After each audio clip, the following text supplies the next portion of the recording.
Welcome to Grabbing the Bullhorn, the podcast where generations collide and conversations get real. I'm Natalie Bober. I'm a young millennial.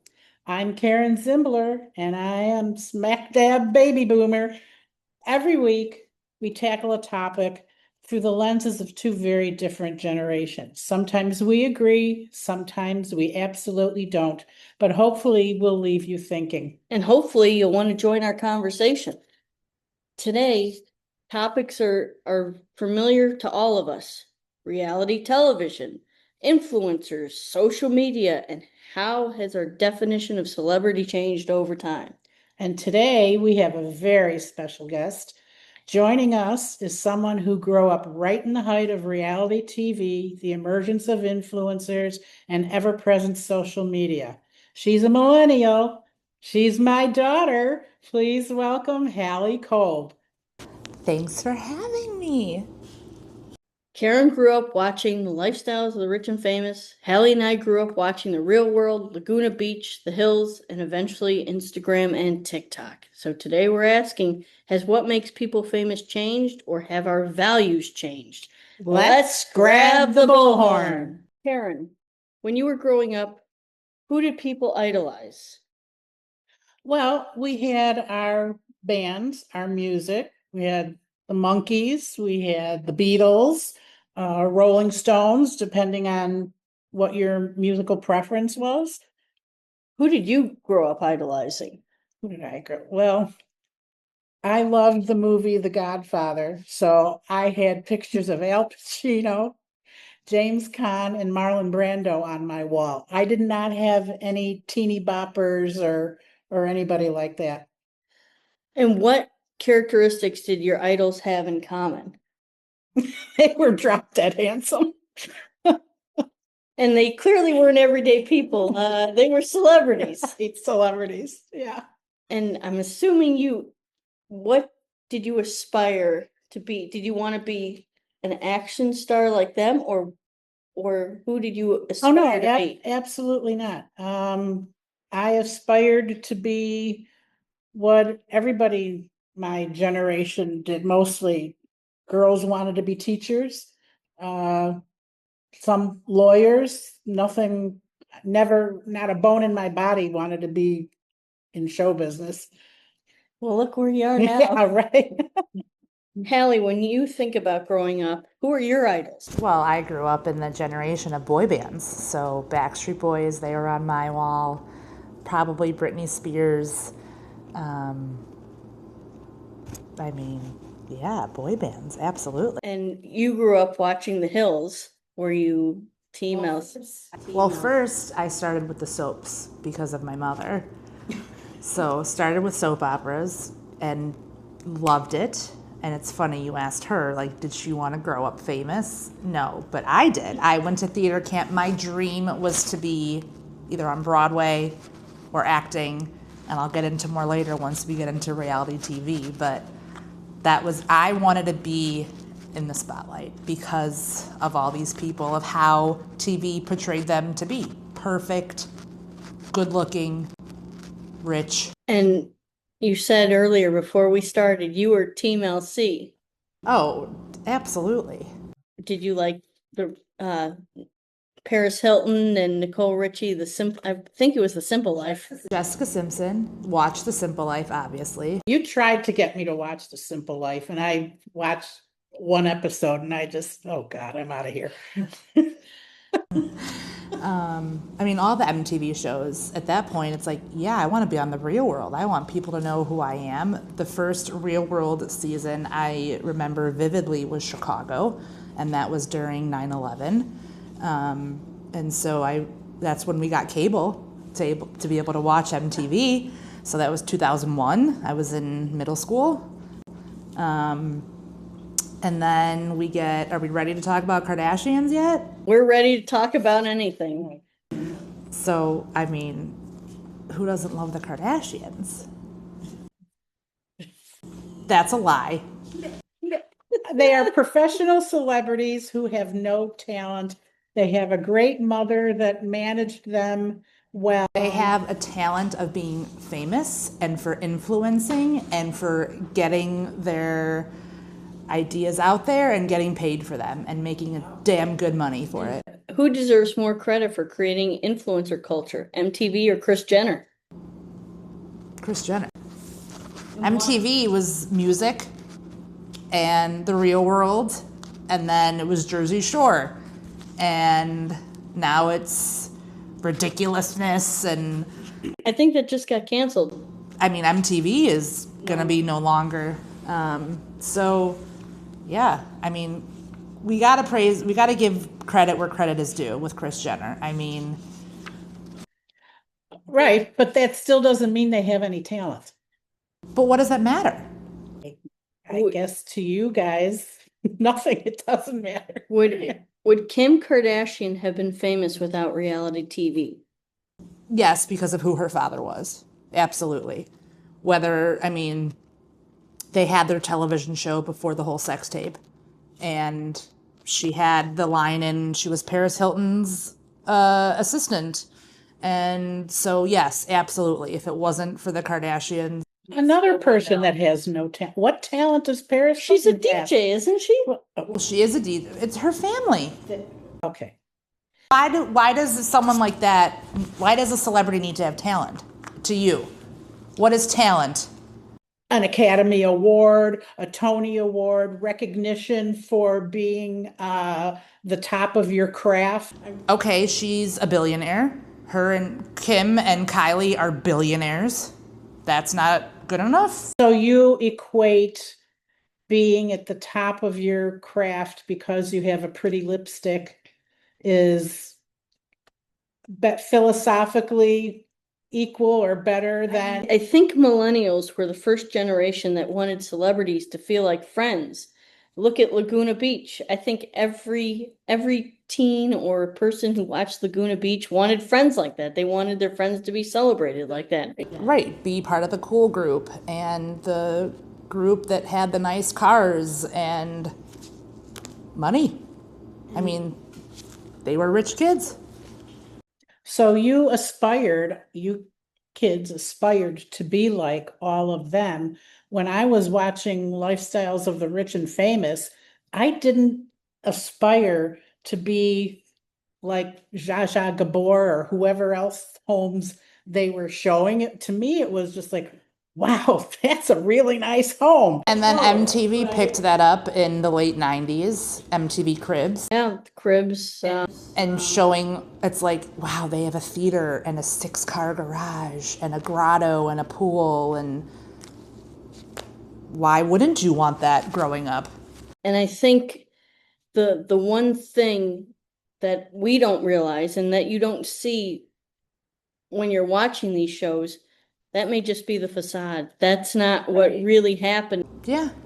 And was there any truth to the stories that they did in every episode? They were all scripted. 50%, yeah. I think They were friends. They were friends going into the show. That was real. And I think that because they were friends, that's what made it more real, because you saw these relationships. You saw Kristen, you saw Jessica, you saw Lauren and Lo, you saw all these people, and they were friends, and they were trying to figure out how to navigate their new reality.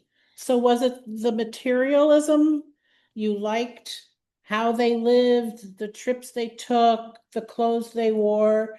Is your generation more materialistic than, for example, the baby boomers are more idealistic? I agree with that.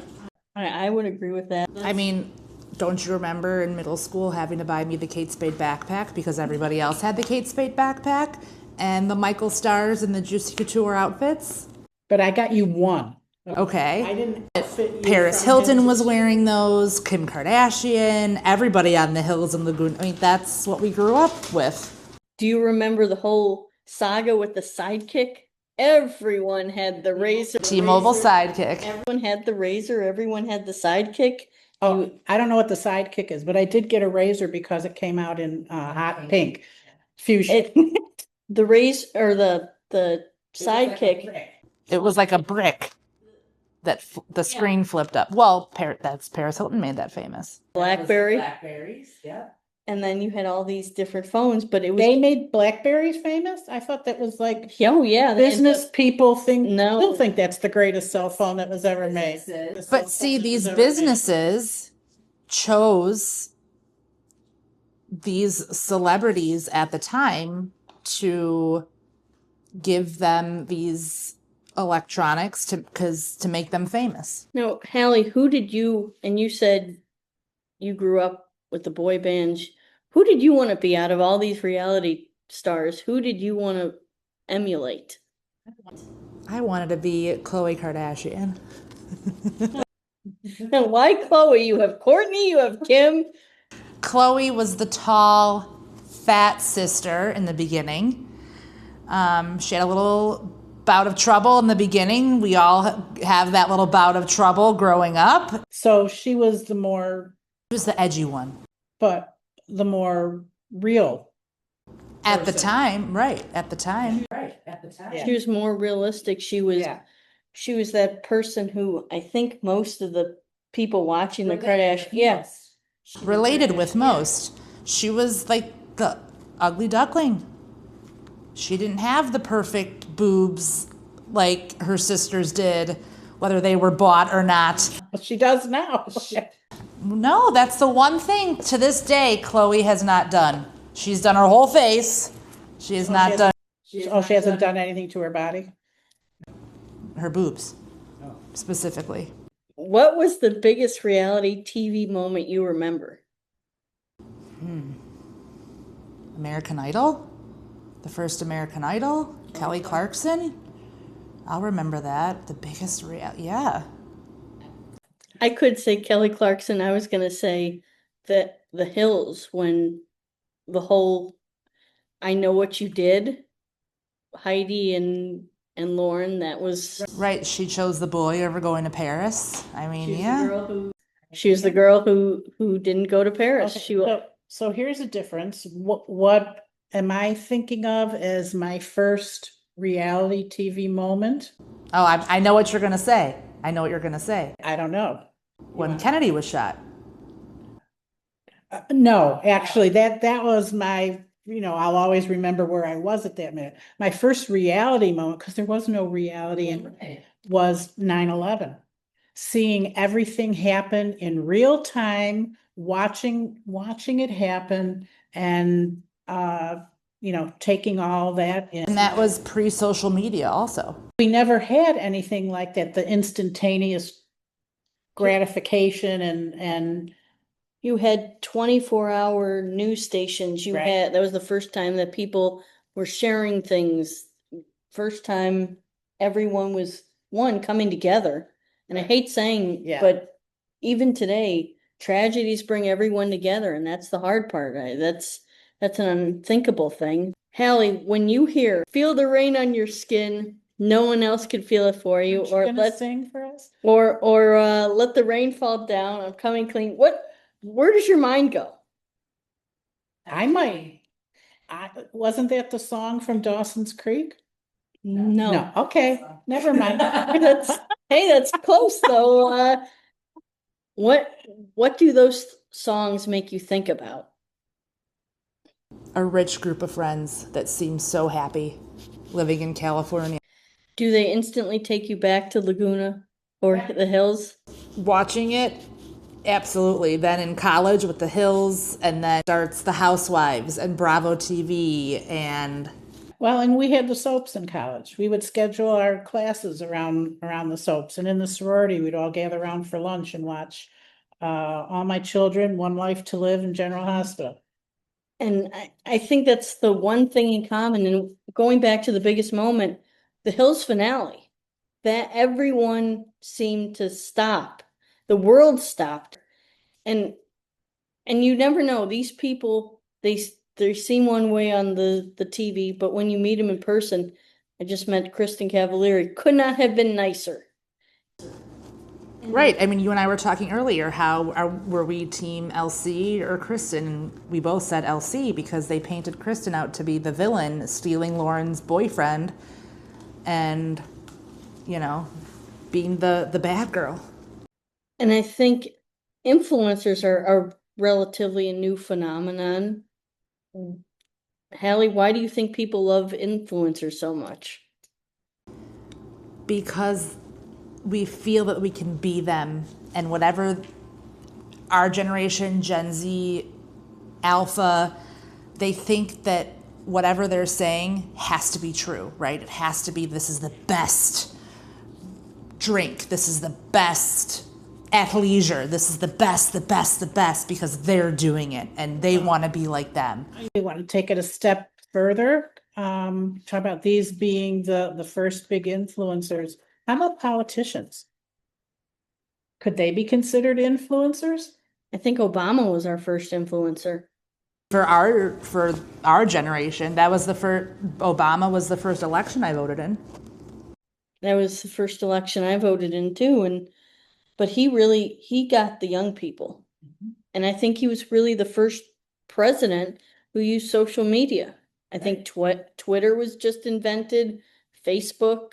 We didn't have Instagram No, then. and we had nothing of that growing up. We only heard what we saw on the news. We didn't know anything about their personal lives, where they went on vacation, what they did. What about Kennedy? We never, well, I was 5 years old with Kennedy, but there were rumors, but nothing. You didn't hear about anything until after he was gone and people started writing books. Have the National Enquirer, all the gossip sites. Right, because it was unheard of and. What do they call rag mags? What was that? What they refer to them at the time? Yeah, the rags. Radar, TMZ. Page 6. Because people back then, celebrity, well, they were either controlled by the studios or, there was a basic code of decency where you respected these people and you didn't But you also had publicize up. you also had people like O.J. Simpson. And that's probably the Kardashian. That's how he. You went going back to before, what was like your first reality thing? I remember the OJ trial. I remember the chase vividly also. Yeah, I would have to agree with that. Sitting at work and, watching the Bronco go down the freeway. yeah, I told the attorney that I worked for, I can't talk to you now. I'm waiting for the OJ verdict to come down. And I think our big moment, the Casey Anthony, that was John Bonet. what makes social media more credible than the news. The access to it. It's in our pockets. You don't have to wait to go home to dial up on AOL to go read an article online. I mean, it's instant.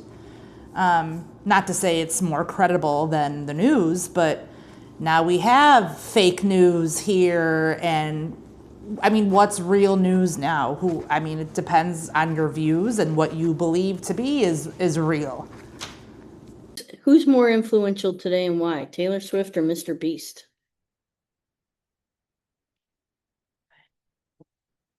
Probably Taylor What Swift. did Mr. Beast do? I mean, I know him. Didn't he? My grandson used to watch him, but he's been. I think he just built a hospital in Africa. He probably did. He was on an episode of Survivor. They had a Mr. Beast challenge. If social media disappeared tomorrow, which influencers do you think would still have a career? And that's including the Kardashians, including all the reality TV stars. I think any influencer that has a brand or a product already. So like, I mean, Kylie has her makeup line, Kim has Skims. That's not going anywhere. Chloe has her jeans. And her popcorn. Her popcorn. I mean, And Kendall is a model. So, I mean.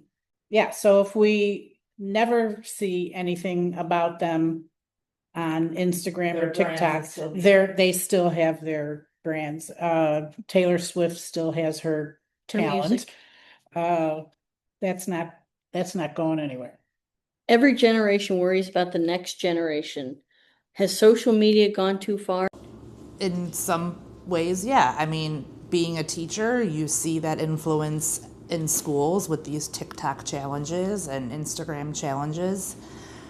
About 2 years ago, there was a challenge for kids to break and have all the soap dispensers explode in the bathrooms and to videotape it. And sure enough, happened at my school, and it was put on TikTok. And look at the Tide Pod challenges, and it's causing, people to lose their lives because if this person's doing it, they feel that they have to do it, but then it's like, well, it's not going to happen. It can't happen to me. Or, people are eating The jelly, those. no, the things that the plants that like explode in their mouths and they suffocate. They eat the flowers, and I don't know what it is, but or the cinnamon. Oh, What? taking a spoonful of cinnamon and seeing if you could swallow it. Yeah. Right. I don't- Right. It's just, whoever thought that this Tide Pod challenge of see if you can, and then now kids have died from, people have died from these things. So yeah, that's absolutely when social media goes too far. How do influencers affect our ability to think independently and to make decisions for ourselves and informed decisions? Their followers go out and buy the product or do the things that they're being told to do. I will hear what they're saying and I'll go look at that product first, or I'll just say, no way, no way. Who in the world would would eat a spoonful of cinnamon? That's. You're a huge MGK fan. Have you bought his Liquid Death? I have, but that was before I knew MGK was an investor. The reason I bought it was because I didn't like plastic. And I knew it's an aluminum can and I didn't want to pollute anymore. And then after I found out MGK was an investor, I said, oh, this is cool. But the reason I bought it was because of the aluminum can.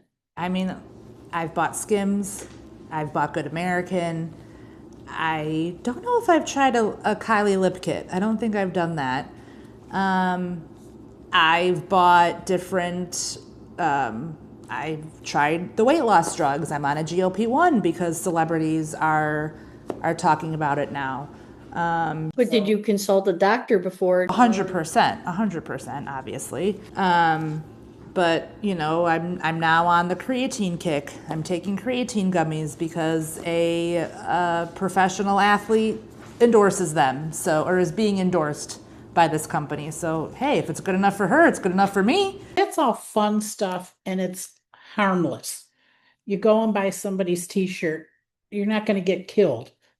It's not going to hurt you. I gotta say, when you were talking about that TikTok challenge where the kids go into the bathrooms and they had to have their phones with them, right? So why are 11-year-olds carrying phones? Well, that's a whole other conversation about parents, millennial parents buying the phones for their. And maybe phones should be outlawed in schools. Well, they are, but they get in anyway. Slowly but surely. Just then we can bring that up with handguns. Handguns are outlawed almost in every public place, but they still get in. Is there any way they can be protected from this? Being a teacher, you teach them, we teach them appropriate internet usage and the appropriate websites to use in school and how to determine between a real website and a fake website and internet security for them, not posting where you live, your age, how old, to keep them safe. But ultimately, no, there's no right answer. There's no book that says, do this, do this, do this, so that kids are safe online. Celebrity has changed. Reality TV has changed. Social media exploded it. Now almost anyone can become famous. So the question now isn't whether influencers are good or bad. I think the question is, what are we allowing the influencers to influence us? Everything. I mean, what you eat, the supplements you take. I mean, but yes, hopefully someone does their research, and yes, I researched the supplements I take because they think it's okay, is it really? And I will go and message my doctor on the portal, but other people may not. And that's when we learned about, well, Prime really isn't all that good for kids and has caffeine and all the other things that are added to it. Well, thanks for listening to Grabbing the Bullhorn. Hallie, thank you for coming on. Thank you for having me. If you enjoyed today's episode, like, subscribe, follow, leave us a review, and tell us who influenced your generation. We hope you'll join our conversation. And let's grab the bullhorn.